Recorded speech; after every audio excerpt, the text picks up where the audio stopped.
Hey everyone, today we look back on 2024 and more importantly, look at it through the lens of you. For the second year in a row, we have done our simming year in review and we have had great participation this year. Barab and I have finished going through all the results and we are happy to now share what the finger on the pulse feels like. Do we all think 2024 was a good year or not? What games excelled and which ones fell short? Let's hop into it. If this is your first time here, this channel focuses on multiplayer sim gameplay, so if you're into that, please subscribe. We start with the overall sentiment of the simming niche. We are a bit more indecisive this year versus last year. 40% of our community thinks that 2024 was a better year than 2023.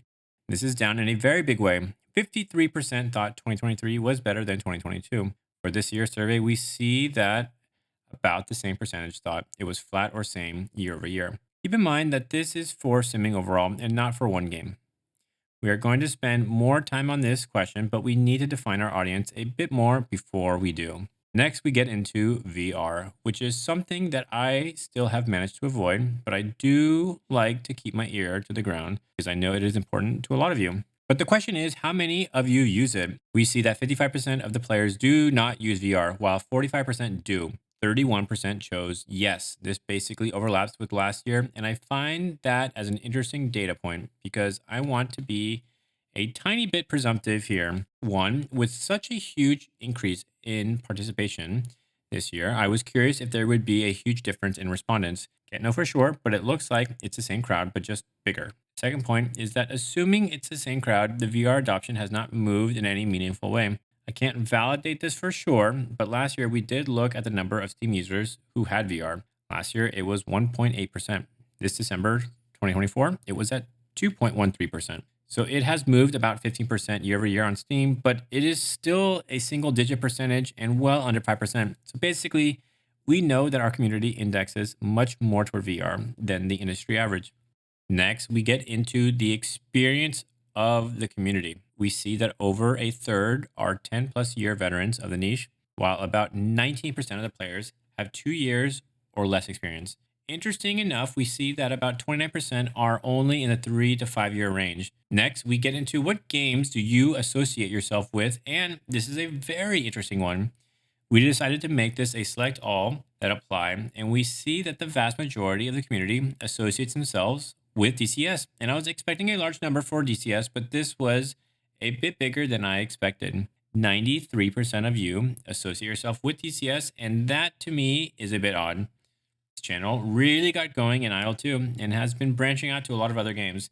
So with this in mind, Parab did something interesting, which was to go a layer deeper. He decided to break out the multiple answers versus the singular answers, and you can see that here. In this view, you can see the unique count of people who only voted for this type of option. So while 93% of the community who participated in the survey associate themselves with DCS, only 21% associate themselves only with DCS. So my take on this is that there is just a lot of crossover between the games, and that actually made me very happy. I have always felt like these games can coexist. Now that we have broken down the overlap between the games, we can go back to the overall sentiment. Remember that we saw this? We did an extra slice, which was to see the sentiment of respondents based on what game they belong to. At first thought, you would think that DCS players would be more negative than other flight simmers. We actually saw that there was not a meaningful difference in overall sentiment from DCS players versus other sim players. Next, we get into a really easy one, which is about multiplayer. We see that in some ways, we are the opposite of the overall sim game population.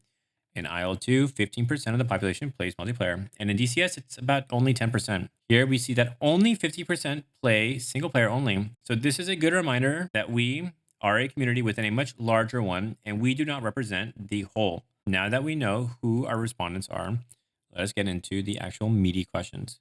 I'm happy to announce that Sea Power, Naval Combat in the Missile Age, wins Best New Sim Game of 2024. In second, we have Microsoft Flight Simulator 2024.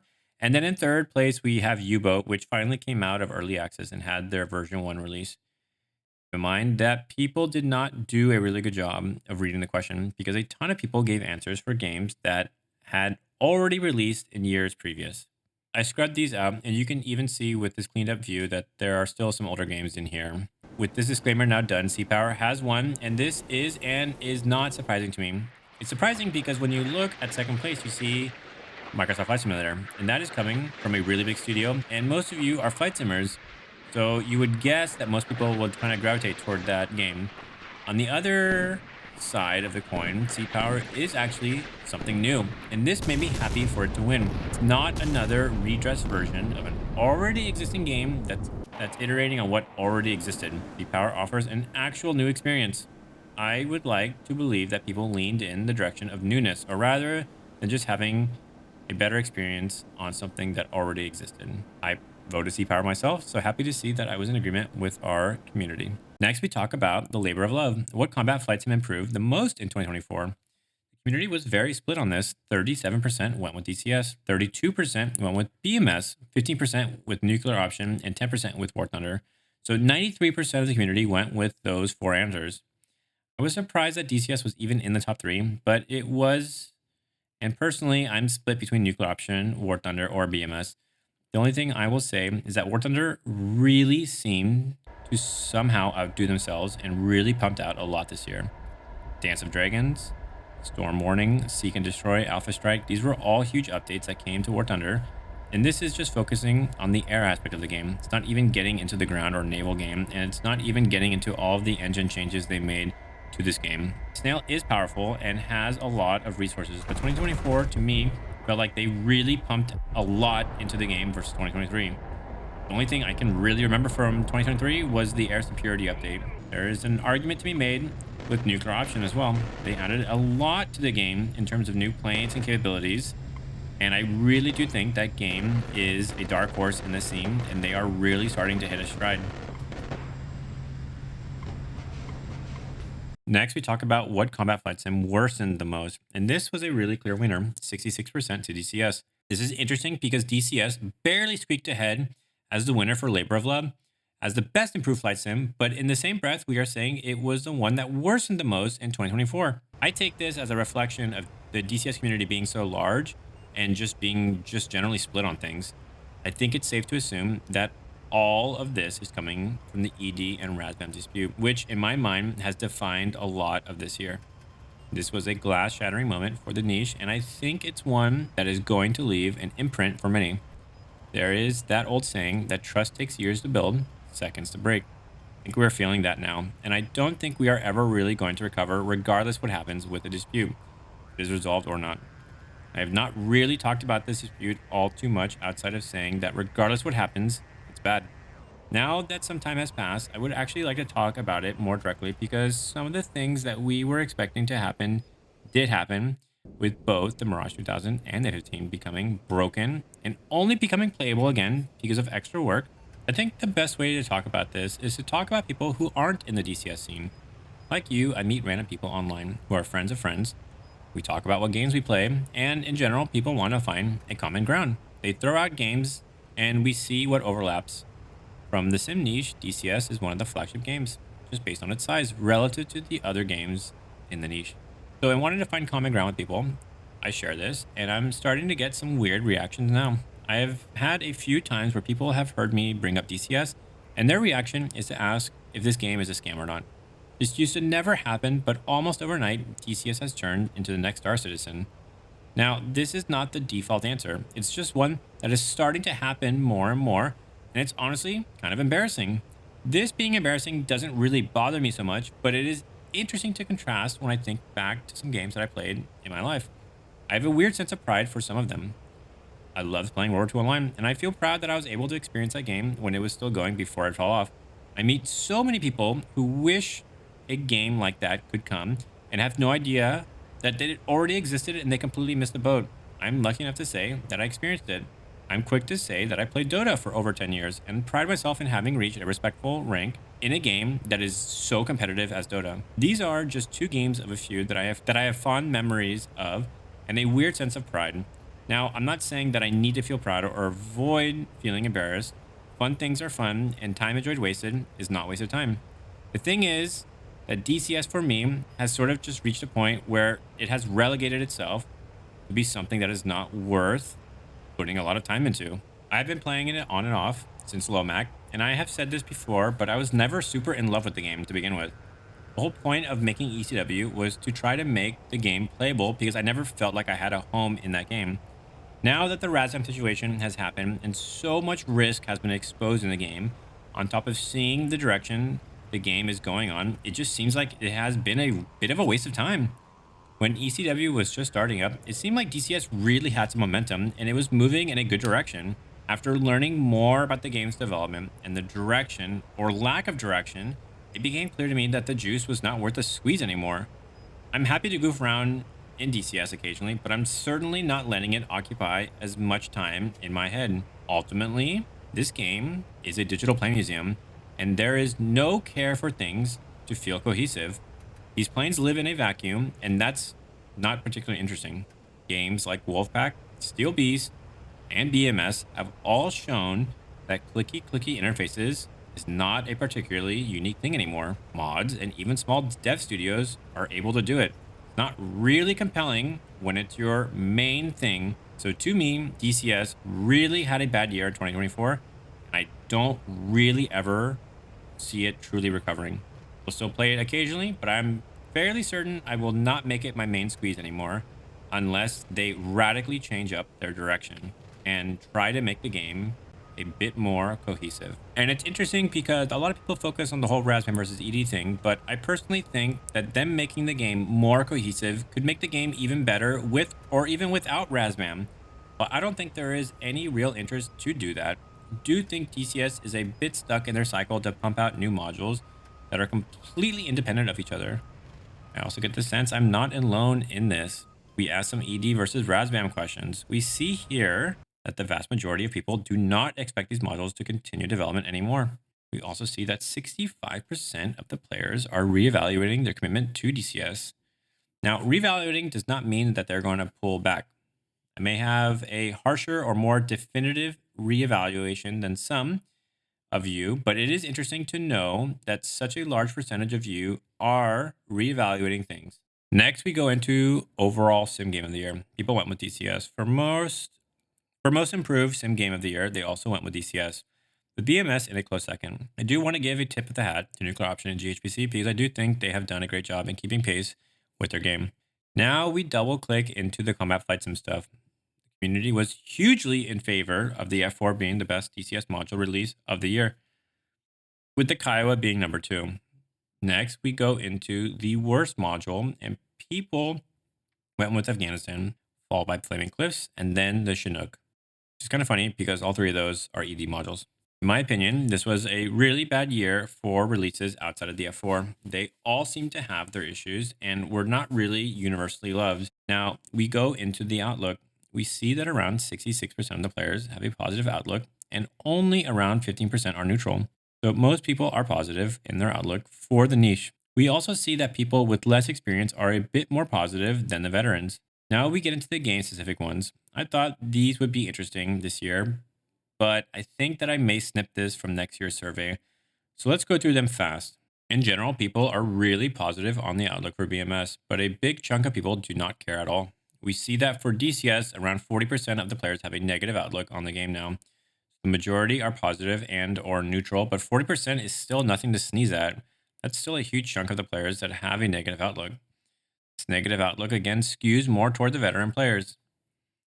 With the Dovers, we can skip. Basically, the majority of people do not care. And I had to say, and I don't like saying this, but I'm one of them also. Until that game gets a better UI and a better key mapper, I just don't ever see that game becoming viable in terms of hitting any sort of remote mainstream appeal. For IL2 Great Battles, also very surprised. A ton of people not relevant to this, which again surprised me because I really do think that IL2 Great Battles is really, really good. I think that with Korea coming along, people are just going to be tuning out away from IL2 Great Battles, and that will be interesting to see. Next, we get into War Thunder. We see that this game is not relevant to a pretty big chunk of you, which is a little surprising to me also. We also see that the outlook of the game skews a bit more negative than positive. Next, we get into IL2 Korea, and I thought this was actually one of the more interesting ones, and for once, including the not relevant piece as helpful. 46% decided to skip this question or say it was not relevant. I'm looking forward to Korea, but I do think that there may be some resistance to this game. There are some politics with the war in Ukraine and 1C being a Russian company. There is also IL2's ability to be able to avoid the clicky cockpits. There's also the point that the vast majority of players are trapped and still thinking that the latest and greatest planes are the best ones to play. So there may not be a lot of enthusiasm for these Korea era planes. After all, the war has the nickname the Forgotten War. It is entirely possible that people don't even bother to try out this game and it just sort of falls flat. You can't ever know for sure, but this data point to me was interesting. Then we get into Falcon 5. This was also interesting to me that so many people skipped. Maybe people just conflated not having an opinion with skip and not with for neutral. So maybe my theory for Alto Korea is wrong. Who knows? Again, I think we will cut these questions in the next survey. This also applies for combat pilot, GHPC, nuclear option, and sea power. So now we get to the end. Are we still in a sim gaming dark age? 45.5% say yes, while 54% say some form of no. So nearly 1 out of 2 of you think we are still in a sim gaming dark age. And I would like to surface up one of the freeform answers from one of you to help me define 2024. I ran across this comment in the freeform answers where we asked what was on your mind. You quoted Leonard Mary, who said, quote, "This situation is shit, but that is the fertilizer of our future," end quote. There is indeed not so much to cheer about for the current situation. ED Razbam situation is unbelievable. Waiting for the sniper pod getting a Razbam ED fallout is unfortunately an accurate meme to illustrate the current emotions. However, seeing all the new servers, new gear, new VR stuff, and all the new players, I'm remaining very positive. Surely there are bright years ahead in the flight sim, even if it's not by the EDs or War Thunders. That might not happen overnight. This comment really struck me, and I wanted to share it for 2 reasons. One, a reminder that I actually do read all the comments that you all leave. And two, this was a great one, and as someone who tends to be a bit of an optimist, I think this comment has a great outlook on things. So with this, I would like to borrow from this comment, and I would like to call 2024 the year of fertilizer or the fertilization year. Yes, some things have been written off and are going to rot away in our mind, but their memory is one that will help to fuel our passion for other games that come into the niche. As more people get more frustrated with the existing games, it gives more potential bodies to help populate the other games that need to hit a critical mass to become viable, and this is happening kind of at a good time. IO2 Korea is right around the corner. EMS is working on a MiG-29. Combat Pilot is actively being cooked, and they have been surprising us with their progress. And then we have Falcon 5 somewhere in the background. And all of a sudden, we went from the same limited options to being on the cusp of having a lot of new options. So that is where my head is at. I'm actually fairly optimistic in general for the niche. Maybe not super optimistic for some of the games in the niche right now, but very optimistic for the near or coming future. But very optimistic for the games coming. And that is generally my biggest motivation for staying leaned in on the niche. So I hope that as these games come out, that we give them a fair shake and that this community and this microphone can help give light to these games that we all want to see succeed. Let me know what you thought of the results. And if you aren't subscribed, please do. The vast majority of you are not, and every subscription helps the channel get a tiny bit bigger. And that in turn helps to expose more players to our niche. Thanks, and have a good one.